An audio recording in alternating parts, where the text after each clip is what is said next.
24 लोकसभा चुनाव 2024 के आखिरी चरण के लिए मतदान शनिवार यानी कि आज होगा।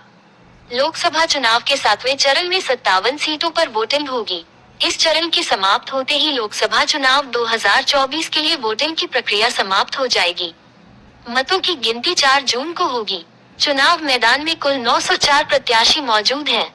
इनमें शामिल प्रमुख उम्मीदवारों में केंद्रीय मंत्री अनुराग ठाकुर, ममता बनर्जी के भतीजे अभिषेक बनर्जी, लालू प्रसाद की बेटी मीसा भारती और अभिनेत्री कंगना रनौत हैं। किन किन सीटों पर मतदान? लोकसभा चुनाव के 7वें और अंतिम चरण में शनिवार को केंद्र शासित प्रदेश चंडीगढ़ और 7 राज्यों की 57 सीट पर मतदान होगा। इस चरण में वाराणसी संसदीय क्षेत्र में भी मतदान होगा, जहां से प्रधानमंत्री नरेंद्र मोदी लगातार तीसरी बार चुनाव लड़ रहे हैं। इस चरण में केंद्र शासित प्रदेश चंडीगढ़, पंजाब की सभी 13 और हिमाचल प्रदेश की 4, उत्तर प्रदेश की 13, पश्चिम बंगाल की 9, बिहार की 8, ओडिशा की 6 और झारखंड की 3 लोकसभा सीट पर मतदान होगा। ओडिशा की शेष 42 विधानसभा सीट के वास्ते चुनाव और हिमाचल प्रदेश की 6 विधानसभा सीट के लिए उपचुनाव भी इसी के साथ होंगे। क्या है तैयारी? इस चरण में लगभग 5.24 करोड़ पुरुष, 4.82 करोड़ महिलाएं और 3,574 थर्ड जेंडर मतदाताओं सहित 10.06 करोड़ से अधिक नागरिक मतदान करने के पात्र हैं।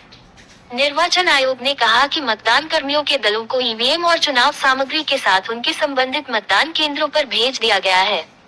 इसने कहा कि 1.09 लाख मतदान केंद्रों पर पेयजल, रैंप और शौचालय जैसी बुनियादी सुविधाएं उपलब्ध कराई जा रही हैं, ताकि मतदान आरामदायक और सुरक्षित माहौल में हो सके।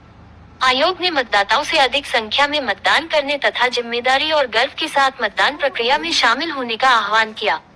पहले 6 चरणों में मतदान क्रमशः 66.14%, 66.71%, 65.68%, 69.16%, 62.2% और 63.36% रहा था।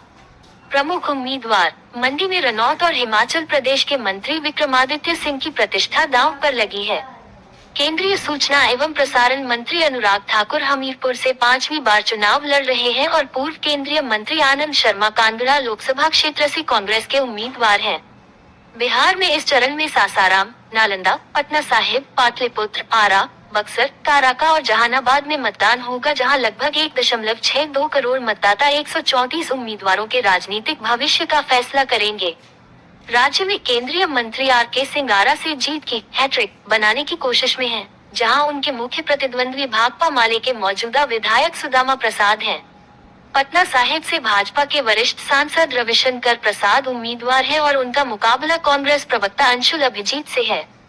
पाटलिपुत्र में मीसा भारती तीसरी बार किस्मत आजमा रही हैं। भाजपा सांसद रामकृपाल यादव इस सीट पर जीत की हैट्रिक बनाने के प्रयास में हैं। MS पब्लिक हेल्प न्यूज के चैनल को सब्सक्राइब जरूर करें और घंटी को जरूर दबाएं, ताकि हमारी ही सभी खबरें आप तक पहुंचती रहें।